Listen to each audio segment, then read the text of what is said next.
Cheers. বলিউডের সিংহাসন কি তবে নতুন সংজ্ঞায় ধরা দিচ্ছে? প্রিন্স শুধু একটি সিনেমা নয়, বরং শাকিব খানের এক রাজকীয় বিবর্তন, যেখানে অ্যাকশনের চেয়েও জোরালো তার চোখের ভাষা। ঠান্ডা করবে।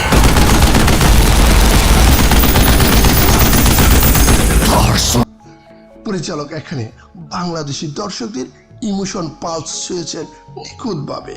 পারিবারিক দায়বদ্ধতার অস্তিত্ব রক্ষার লড়াইকে স্ক্রিনে আনা হয়েছে আন্তর্জাতিক মানদণ্ডে। রোমান্টিক মুহূর্তগুলোতে যেমন স্নিগ্ধতা আছে, তেমনি রিয়েল লাইফের স্ট্রাগলের দৃশ্যগুলো প্রতিটি মধ্যবিত্তের নারীকে নাড়া দেয়।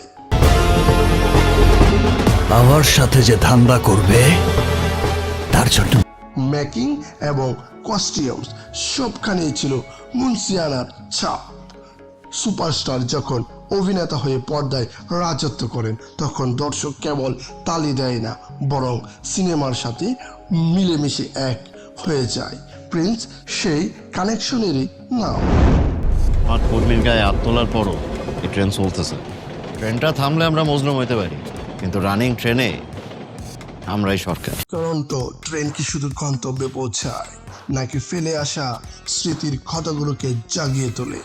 বনলতা এক্সপ্রেস কেবল একটি জার্নি নয়, এটা আমাদের মধ্যবিত্ত জীবনের পূর্ণতা, অপূর্ণ প্রেম আর স্যাক্রিফাইসের জীবন্ত কোলাজ।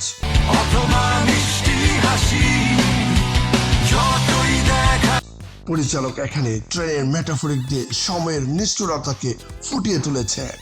রোমান্টিক নস্টালজিয়া আর রিয়েল লাইফের স্ট্রাগলের এই মিশেলে অভিনয় শিল্পীদের ন্যাচারাল পারফরমেন্স আপনাকে ভাবাবে। বিশেষ করে সিনেমাটোগ্রাফি আর আবহ সঙ্গীতের ব্যবহার দর্শককে গল্পের ভেতরে টেনে নেয় নিমিষে। ডাক্তারের কোনো পুরুষ মহিলা নাই, ডাক্তার মানে doctor, full stop. Family value আর ইমোশনের এমন পারফেক্ট ব্ল্যান্ড বাংলাদেশি সিনেমায় সচরাচর দেখা যায় না। যারা ড্রামা আর রিয়েলিজম পছন্দ করেন, তাদের জন্য বনলতা এক্সপ্রেস এই সময়ের মাস্ট ওয়াচ। না, নারী আটকায় লোভে।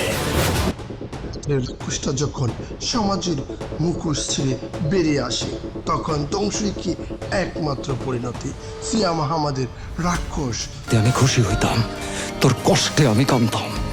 I want to sleep with you শুধু একটি সাইকোলজিক্যাল থ্রিলার নয়, বরং আমাদের মধ্যবিত্ত জীবনের না বলা স্ট্রাগল আর অবদমিত ইমোশনের এক নির্মম প্রতিফলন।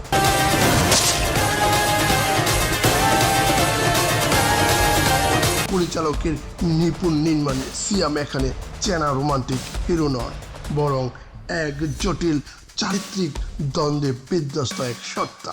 তুই যদি ওদের বাপ হস, তাইলে আমি তোর বাপেরও বাপ। ফ্যামিলি ভ্যালু আর ব্যক্তিগত ট্রমার এই লড়াই আমাদের অডিয়েন্সকে একদম হাড় কাঁপানো বাস্তবতার সামনে দাঁড় করিয়ে দেয়।